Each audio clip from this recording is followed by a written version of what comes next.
Hello. Welcome to LLC. Today is a very exciting episode. As you can see from our confetti, it is our 6-month streaming celebration episode. So I'd like to thank all you ladies, first and foremost, for coming together and doing this with us for 6 months and giving your insight and telling us about your journeys. I know sometimes we've opened up to some pretty personal stuff. So thank you so much for sharing that. But I did want to dive into what the plan is for this next 6 months of LLC. Is we're going to be doing more. So the word more means more mini-sodes, more guests, more experts, more content. And we're also developing more tools for our audience through our hopefully new developed website that's going to be coming out. So stay tuned for all of that stuff. But today we're diving into the concept of faith, fear, and failure. And one of the cool things about this is it sounds like it's 3 different topics, but it indeed boils down to one word, which is perspective.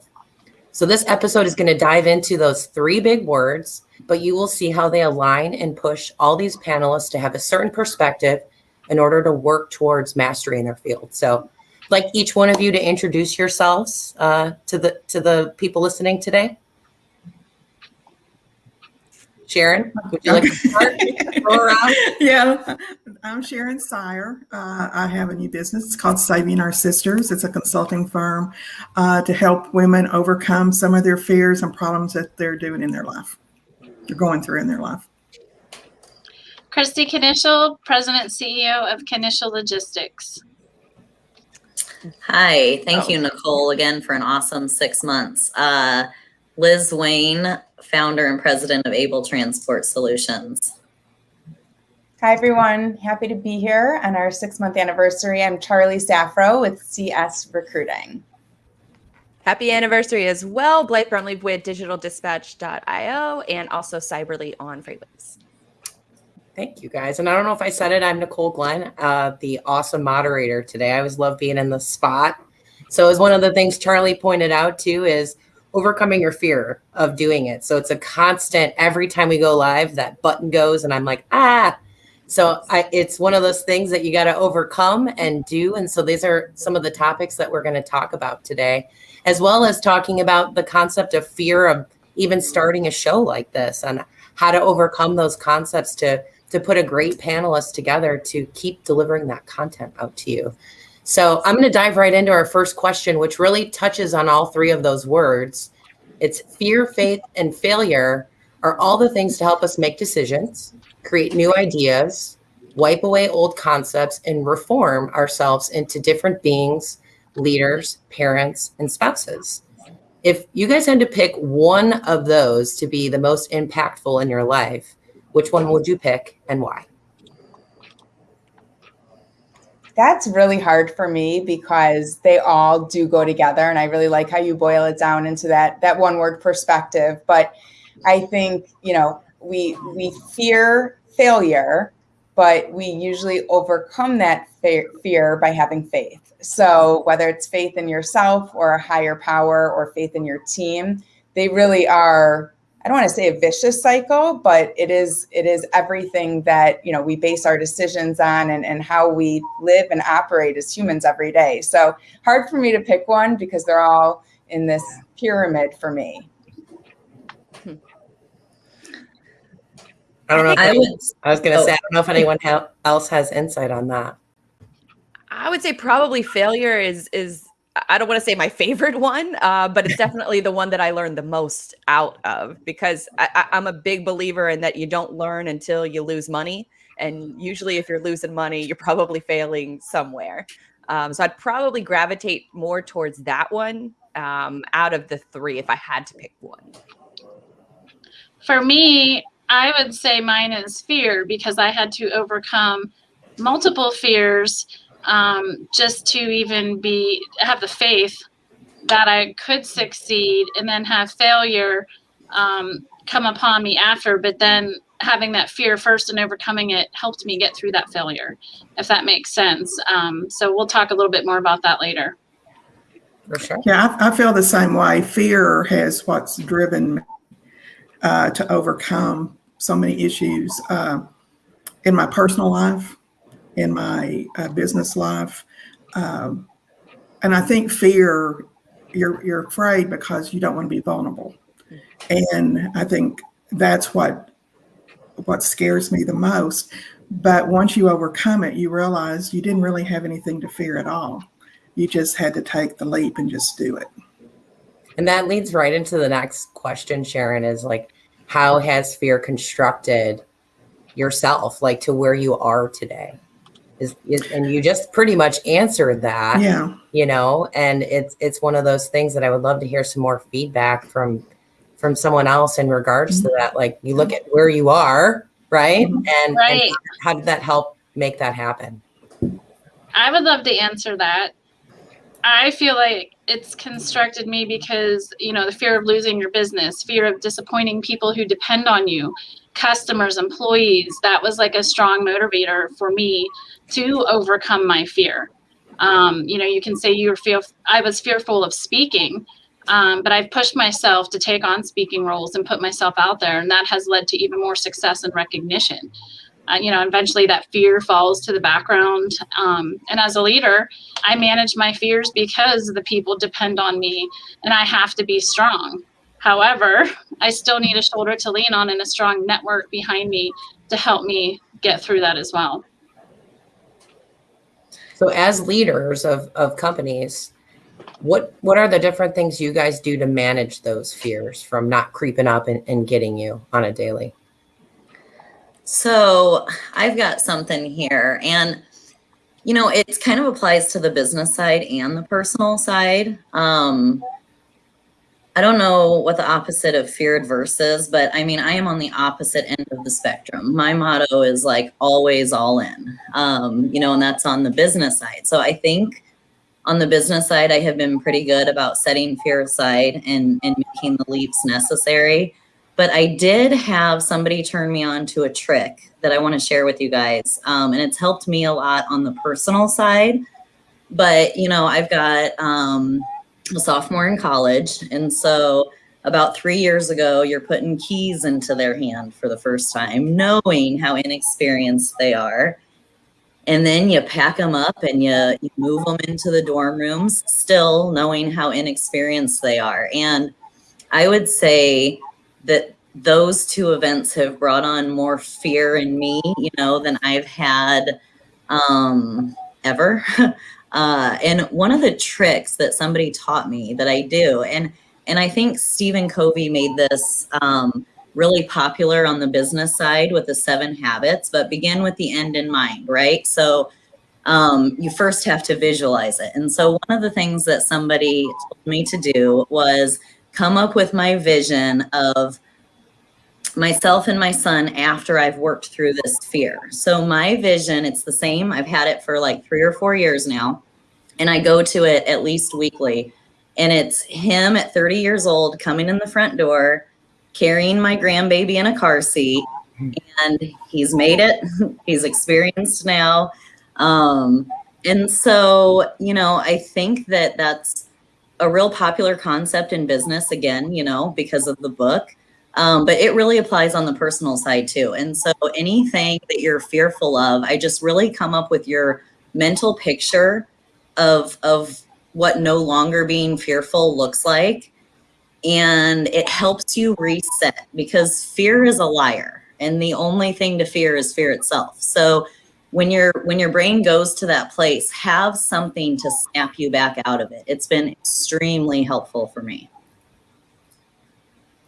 I get that. I'm a big space nerd. So I utilize that as one of my grounding mechanisms, because I watch these things and it shows just how much stuff is going on that is completely out of our control. And some people are fearful of that concept. Like they don't even want to watch things or understand what's going on in the universe, because it does show us how small and insignificant we are. And for me, that is one of the most humbling things, because I know that I'm going to do things that are only in my control. But then when things are out of my control, it's like it's beyond you. And so you have to let it go and actually see it for the beauty of what it is, instead of focusing in on the scary elements of it. So I totally agree with that, Liz. And I have a girl who just turned 16 and it terrifies me. So I'm going to start utilizing that trick because she's waiting. She's like, Mom, when am I going to go? I'm like, I don't know. I'm not ready. You know, I want to make sure you're ready. So, but no, I wanted to actually turn this now to Charlie because this is something that I thought about with you. You're like a life coach in regards to really helping people overcome fear. So you find new people homes in their career. And our careers, you know, no matter what position or role we're in, it's our life. And so making those changes are so challenging for people. And I'm sure you see it often when maybe someone's unsure about themselves and the role or the potential of this new company. So I guess my question is for you, what do you advise people to do that are facing their fears and changing their lives? And what should they think about prior to adjusting and facing that fear? I'm with you, Nicole, that I believe in the universe and things happening for a reason. And I think that, my motto is what's the worst that can happen? And then what's the best that can happen? And when you really compare the risk and reward, you have to decide as an individual which direction you want to go in. And making a change in your career is scary. There should be fear behind it because if it was easy, everyone would do it all day, but there's a lot of challenges. And I think a big part of the fear with job changes is that we think our career is our identity. I know everyone in this group, whether we want to admit it or not, who are we? And when we look at ourselves as, I'm a mother, a wife, a friend, I'm a business owner, I'm a recruiter, and that is part of my ego and who I am. And when you change jobs, you're taking a risk. And I always go back to, we've all been in 8th grade, moving into freshman year, or a senior in high school that is a freshman in college. So we've all felt that, being at the top, knowing what you know, being comfortable, being an expert, and then taking those 2 steps back to hopefully take 1,000 steps forward.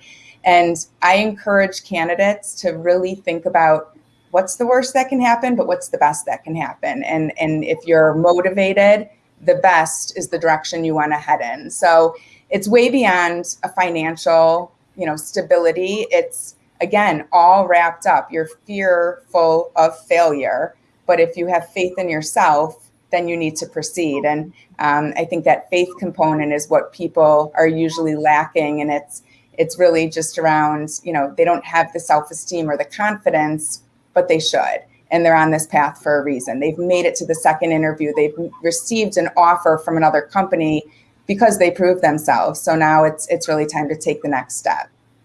And that question made me think of the movie Eat, Pray, Love, where she is really on a journey to find out who she is. And that was the biggest concept, where she had to identify herself as herself and not just a writer. So it was great hearing you say that, because it's one of the most impactful things that, for me, and I'm sure all of you guys realize consistently, is that is just part of our identity of what we do, and continually finding ourselves in all of these different aspects and elements of who we are is crucial on our journey.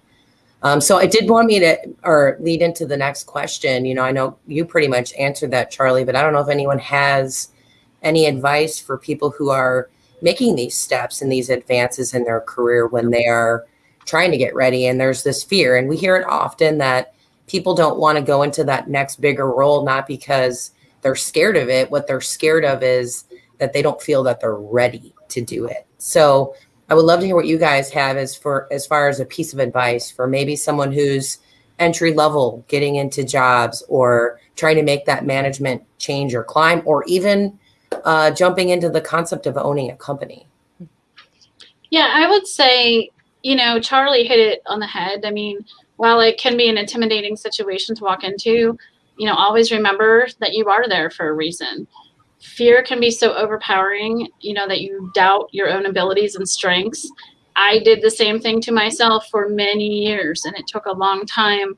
And just having the good people around me too to get to that point. But, you can't let yourself get to that point, I guess is what I'm saying, and be paralyzed by it, because early on I was. And then I realized, you're there for a reason. It's because you are good at what you do.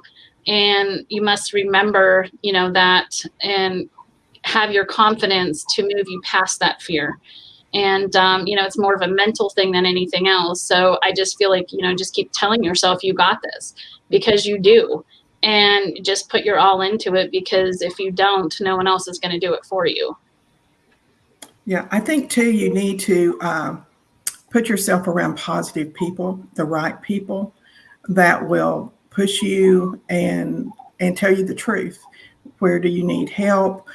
Who do you need to see? Can you use any of their contacts? I know I've done one-on-ones with a lot of people that have worked for me, and I've always tried to get out of them and make them think about what do they want to do with their life. And most of it stems on fear. Well, I'd like to do this, but I'm not smart enough. I don't have enough experience. I just can't change. I'm making too much money. What if I can't get another job? And, it just goes on and on and on. Mm-hmm. So it's up to us as leaders to direct them in the right direction and help them understand their talents. And what's, sometimes they don't even realize that they might be good in another area of work, because they've never thought about it. So I think just making sure you're around positive people and have good friends and a tribe of friends that will tell you the truth and help you. For sure. I think too, it's also from a practical standpoint. We've been talking a lot from like the mentality part of it, but it's also from a planning perspective and having the ability to problem solve. So I think what sounds like what's coming out a lot is that it's all in here.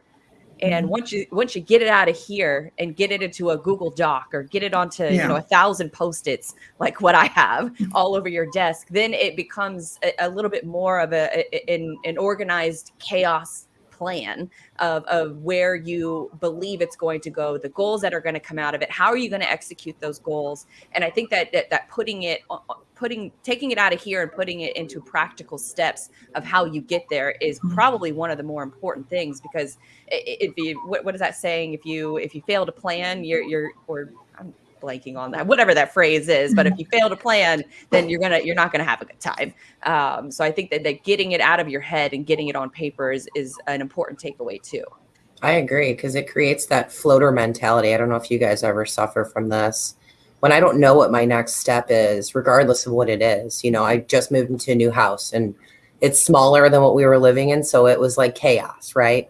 And I didn't plan all of this furniture coming to this house, so then I had to stop, map it out and go, okay, this is what I need to do. Because it's overwhelming that you don't even know where to start. Mm-hmm. And so with what you're saying, Blythe, is true. I mean, it's anything when you're even talking about a budget or planning out what your strategic moves are, or what that career path looks like for you when it is written down and in front of you and has targets. At least you're on your way and you're not floating along this state of, I don't know. So I agree with you on that. And then that in turn turns it all back to, then it gives you that faith and confidence in yourself, because now you know your direction and you're not just floating along. So great insight there. I was going to ask Kristy too, and you kind of answered this again too. So I'm sorry, I'm throwing another question at you that's kind of similar, but it's with fear, it's overcoming and being vulnerable and facing it, right? And so I thought of you in this concept because you've been so successful with this needed characteristic to move forward. So you took a company that had an existing culture and values, and it was already set.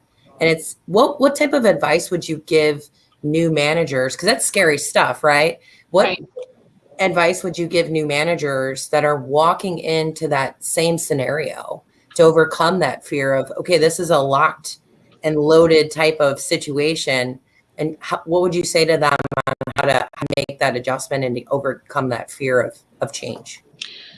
Again, I think, just having that confidence in yourself, building that team around you, like several of the other ladies mentioned, and just knowing you're there for a reason. You're there for a purpose. You wouldn't be there if they didn't want you there or you weren't good enough to be there. And just know that you are good enough. I mean, like I said, early on in my career, I felt that I just didn't, or I wasn't worthy, I guess, of my position, or I didn't know as much as I should, or I should know more. And I kept, talking to my, friends, family, my, even people that work for me, my assistant, Ashley, who does with marketing. Ashley has been instrumental in kind of being my cheerleader to, you don't give yourself enough credit. Like, you're here for a reason. You were picked for a reason.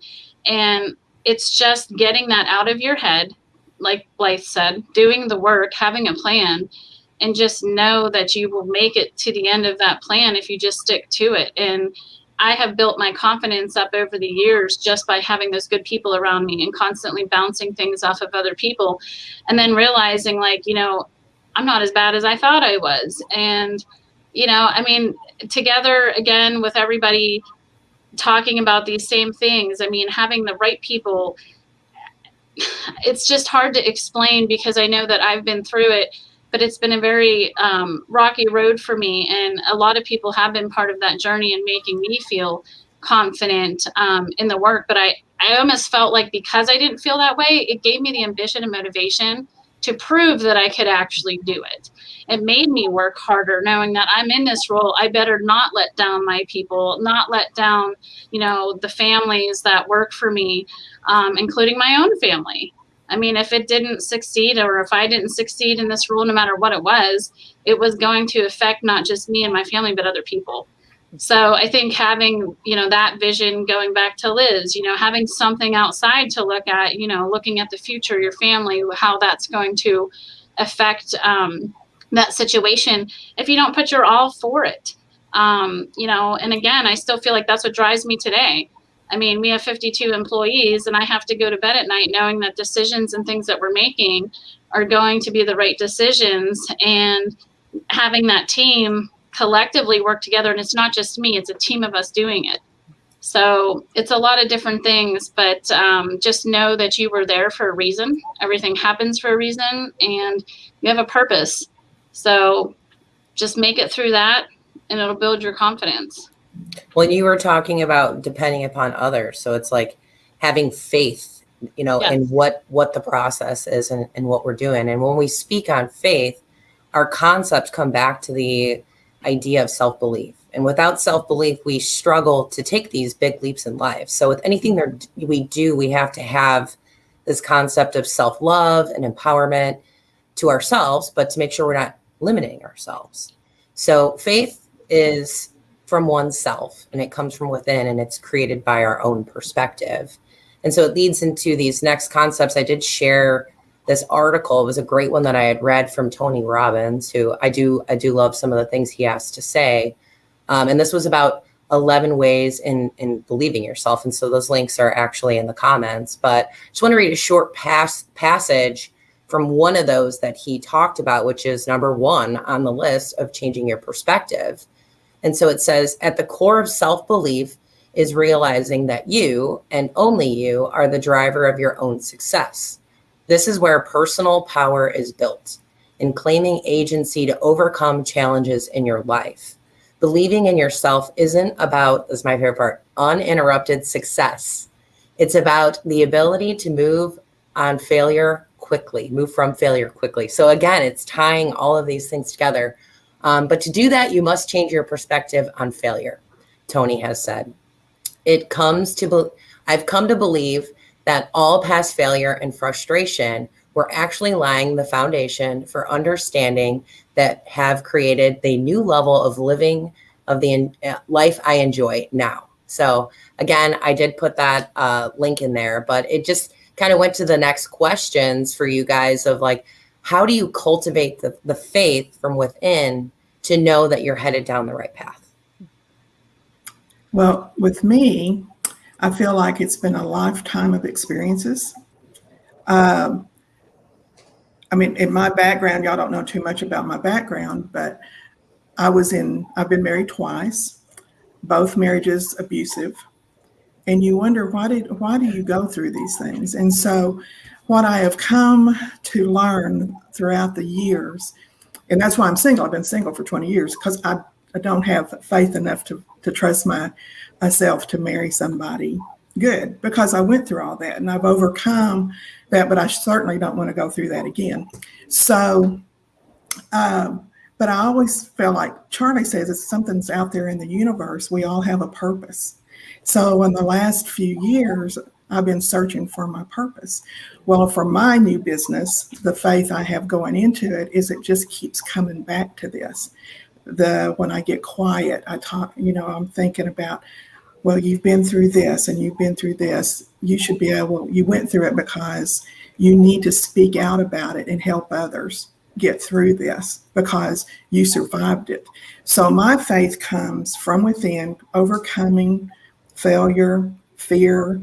And so you take all of that, and it's taken me probably 3 years now to decide to go ahead and go forward with this. So you just, but faith is a big deal with me. It's a huge deal.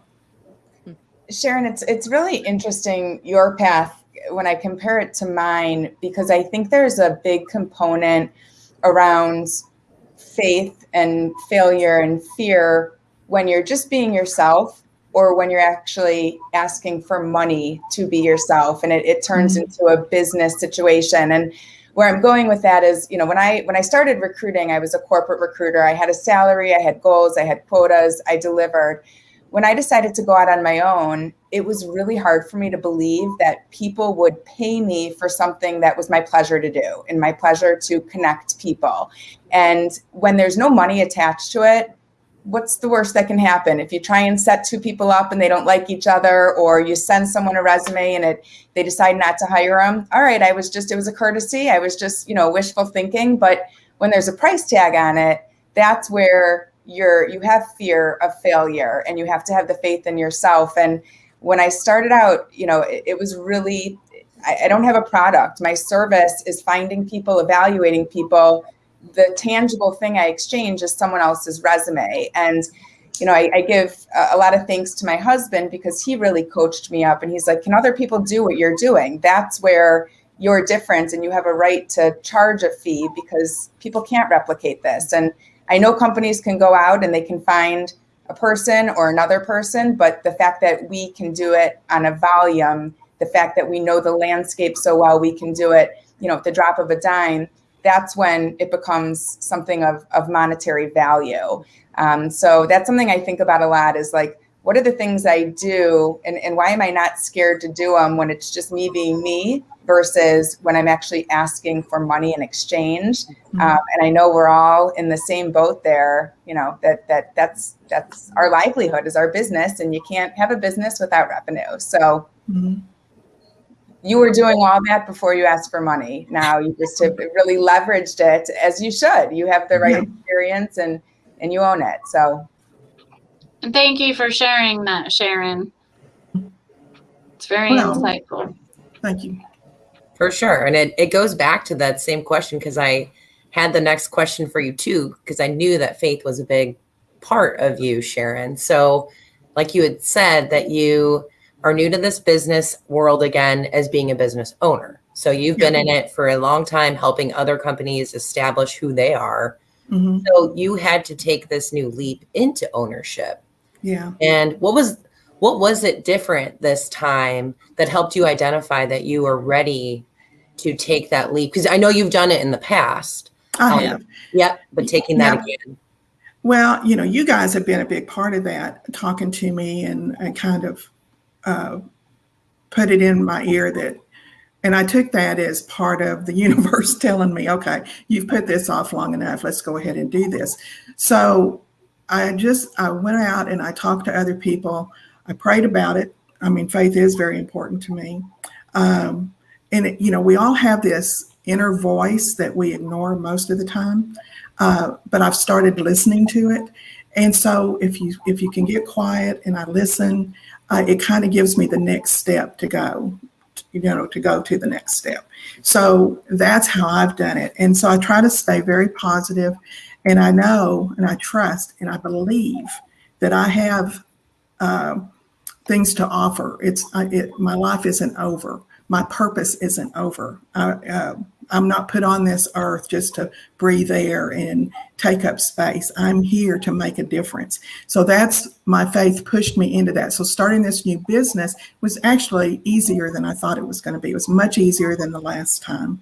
My contacts have the doors have opened, new contacts have come in. I haven't even really marketed my business, and I'm busy all the time.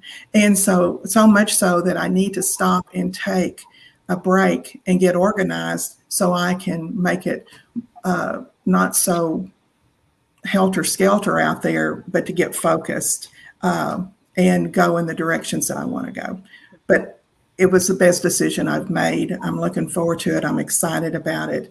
And I can't wait to tell you guys what happens. And I know there's going to be failures, because if you're not growing and you're not doing better if you don't have failures. So I'm expecting those, but I'm going to be ready for them.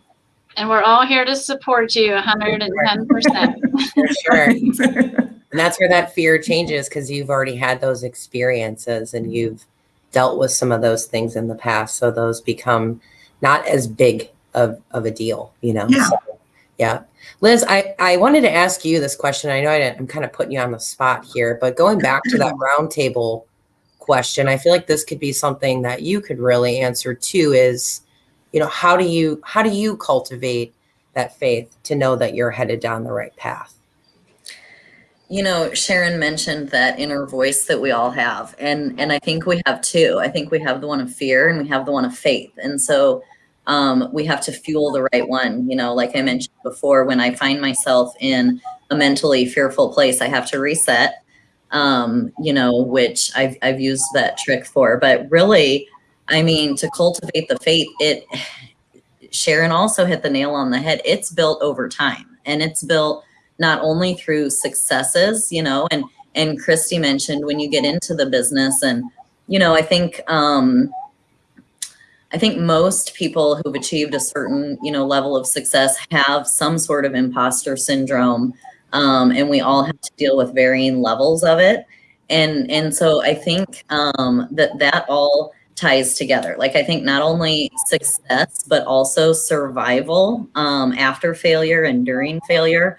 Both of those things create the experiences to cultivate, or the experiences I need to cultivate a faith within myself. And so I didn't always feel this way, early in my career. It's like, I was always super interested. I was always super engaged, but I just didn't have the experience. So it's like, fake it till you make it, But at some point, this faith in yourself really increases. And so for me, the faith in myself is so high now, and I don't even know that it's in myself. It's in my team, it's in the universe, but it's just that everything is figure outable and everything will work out the way it's supposed to work out. And so, Blythe talked about it with, get it out of your head, get it on a list, get it on a Post-it. Like, to me, that's taking action. And that's one of our core values here at Able. We take action, because there's nothing better to do to quiet the fear than to do what you can, control what you can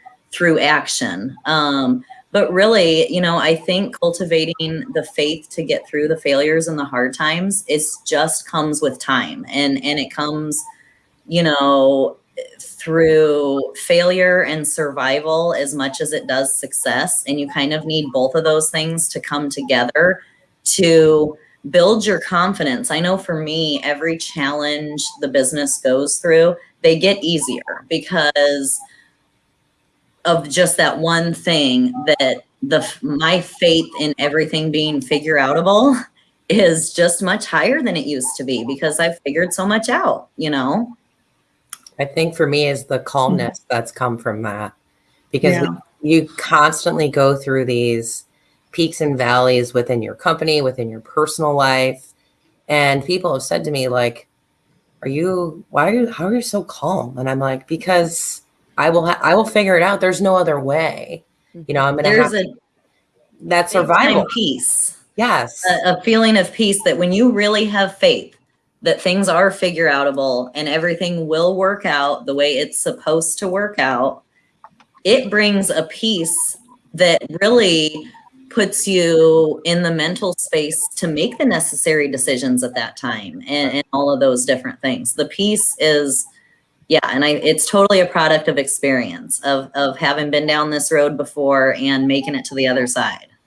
I agree. And it's also going through some catastrophic events in your life, no matter what, if they're personal, work related, but those catastrophic events help you ultimately get to that piece after, because you're like, okay, this is now where I need to take action. So again, pulling some of that stuff from you is exactly how I tried to incorporate when something as March 20th of COVID and everyone's freaking out. I'm like, all right, where are we at? What do we have to do? You know, so those are the differences after you've lived through it. So thank you so much for sharing that.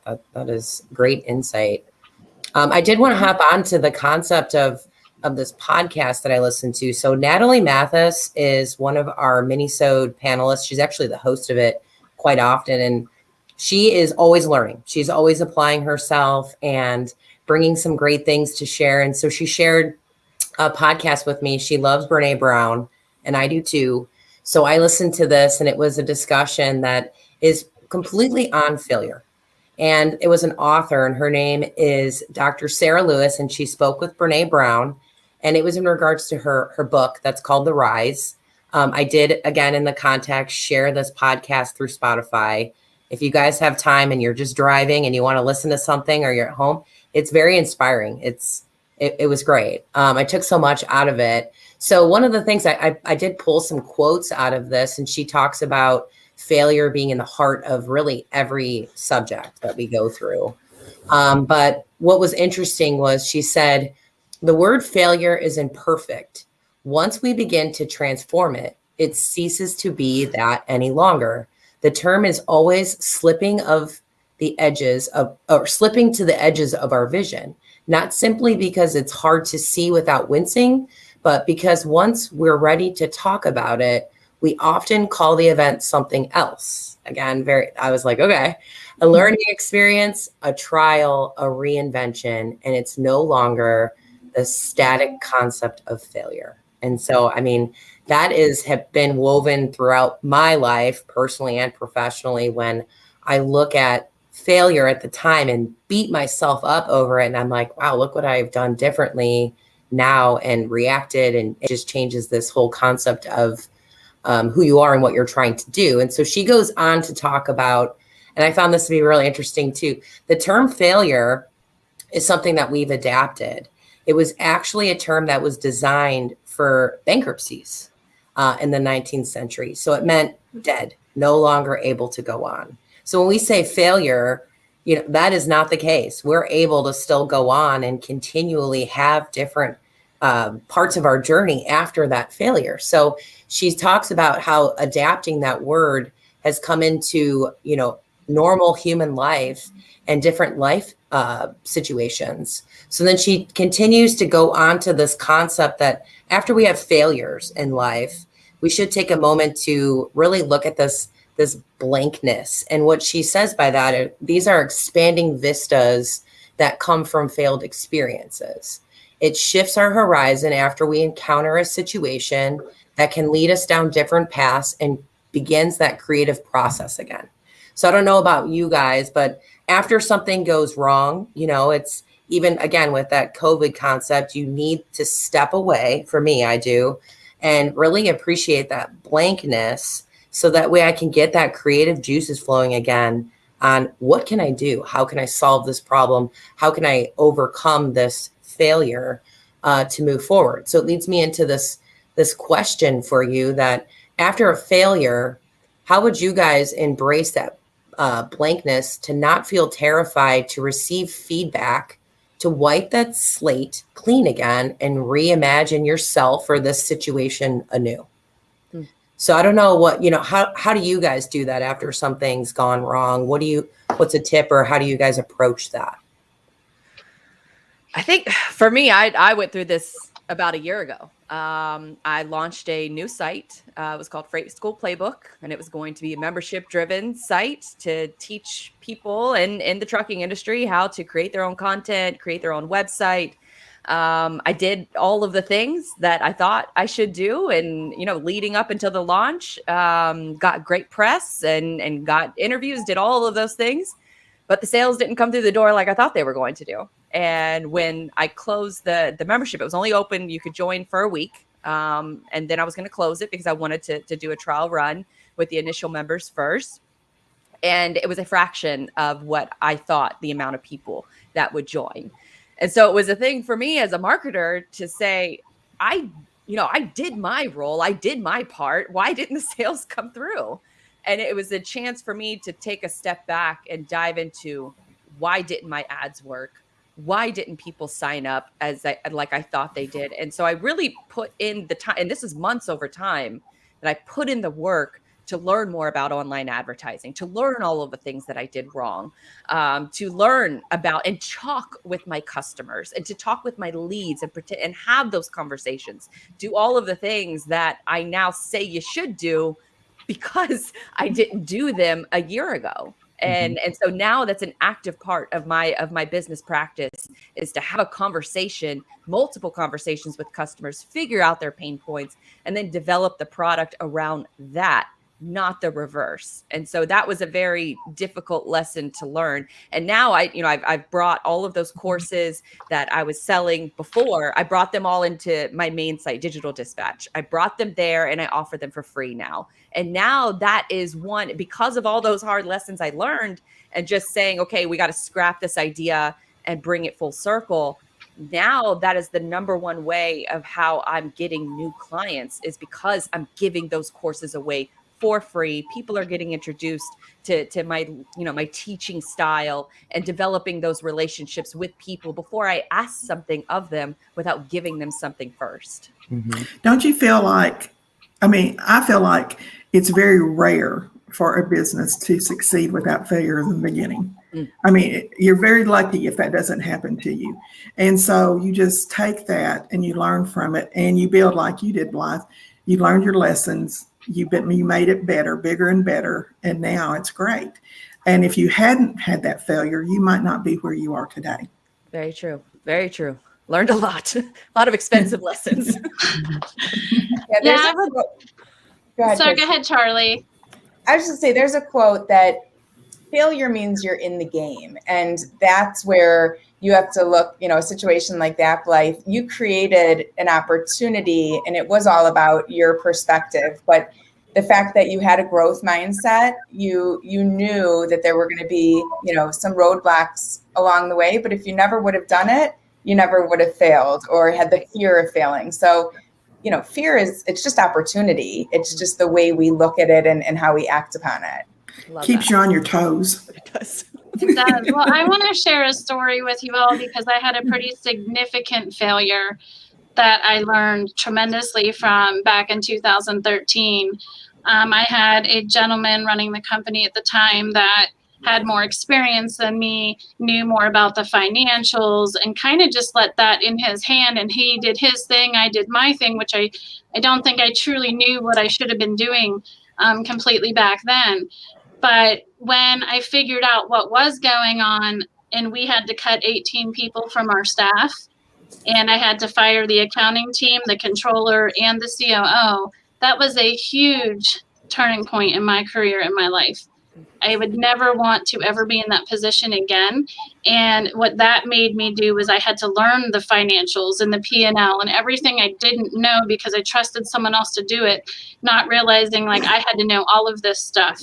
And I just dove in and started learning and, promoted John in my company to run the company. And he's been here 15 years. And he was able to do the things, that, working with him and trusting him to do the job he did. But then now there was a lot of collaboration, having to have those talks, sitting down with the bank and explaining what happened and what are we going to do to fix this.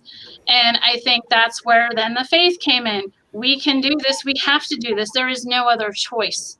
And, ever since that day, we've been, very, profitable every year. We've, just have grown tremendously. And now I know so much more about things I didn't think I needed to know about going through a failure as big as we did. And it was a lesson that took, literally 4 years to come back out, from underneath. And I can tell you it's made me so much stronger as a leader and believing in myself that, like, wow, we actually did it. Like, we got here, and I don't even know how we got there, maybe because of my trust in other people that were the wrong people, or not knowing things I should have known myself. So that was probably the biggest thing in my career for me as a failure that I've learned so much from. And, I just wanted to share that with you all because, again, we all have different things in our lives, whether it's personal or professional, that come up like that. But, I think that even struck me in my personal life because the first thing I thought of was, what's going to happen to my family? What about all these people that are here and they're all concerned and their families? Like, I had to make sure I knew what I was doing so that nobody would have to go through this again, or people weren't out of jobs or whatever the case might be. And I'm glad to say we've never had to go through that again. But yeah, it was definitely a difficult time in my life.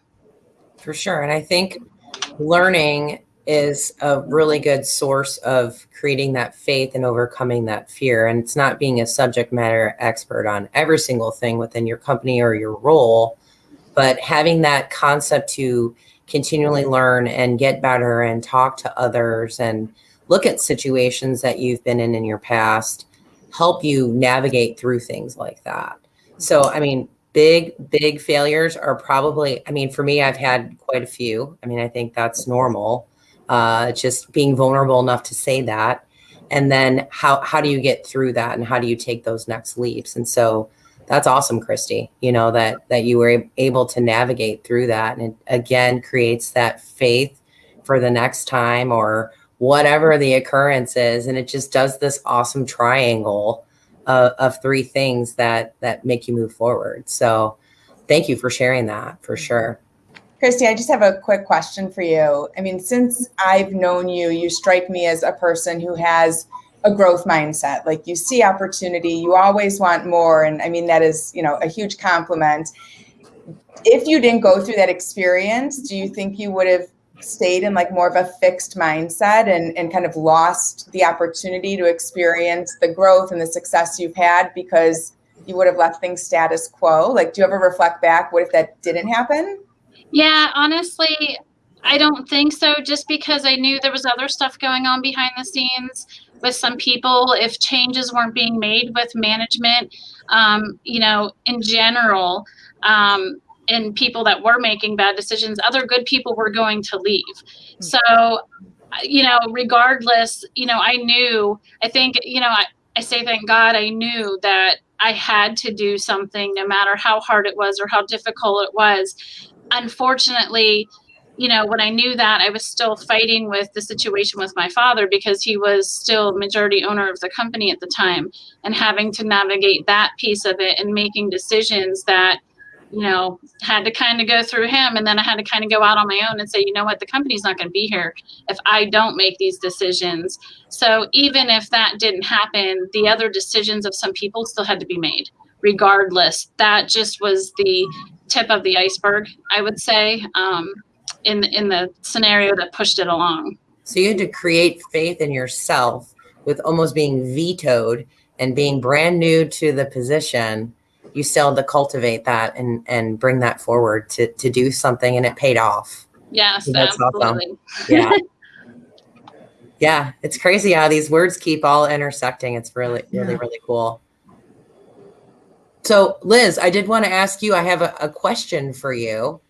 And it's kind of along the lines of what we just asked Kristy, or she just answered, but has there ever been a time that you look back and you see failure and you've had to create this, reinvention of yourself? Can you talk us through something that's been part of your journey with us?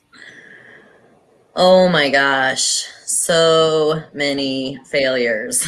I really think, as we all talked about, like, the universe, and we think certain things are supposed to happen and things work out the way that they're supposed to. I think success and failure are the yin and yang to each other. I don't think you can have one without the other. If you're not failing, you're not taking action. And if you're not taking action, you're not succeeding. So Yes, I have a whole lot. A couple super big failures come to mind. I can tell you about one of them. So I got into the industry at 18 years old. Receptionist, a temporary receptionist position at an asset-based company. They also had a couple brokerage divisions, very small brokerage divisions. So I was there for 5 years, got probably 6 or 7 promotions because I was so eager to do more. And you guys know how this industry is. Like, there's always more to do. And so, you know, everybody just let me do as much as I would do. And it was a great experience, you know, learned a whole lot. So now it's like, okay, I'm going to take this and go do something else with it. And I took a position at a company that I can talk about. They're no longer in business, first of all, but also I don't think anybody would ever find it on a resume or a past of Liz Wayne. But I frequently refer to him as like a joker broker, you know, and I know we've talked about it before, like one of my missions, and I know, you know, a lot of you ladies are on the same page where it's like, we are reinventing the reputation of the freight broker, right? Things are different than they used to be. The industry just gets, you know, better and better. And I think a lot of us are a big part of that. But in every way, it was not a good environment to work in. I was not set up for success, and I took a 100% commission gig. So, big time failure. You know, I'm in about a week or two, and I'm like, this is just not going to go well for me at all, you know. And so I humbly went back and asked for my old job back, which had already been filled. So humbly went to the marketplace and ended up with a really good gig with a startup company, got to be the first employee, got so much experience, so many, you know, amazing times there over the next 5 years. But I will tell you this, when I left my first job, I knew everything. Failure was not an option. It was going to be a great role. It was going to be a great fit. And it ended up being top 5 failure of mine for sure. But it led to ultimately what I did leave the original company for. You know what I mean? Like, it helped me find that opportunity that actually was what I thought it was going to be.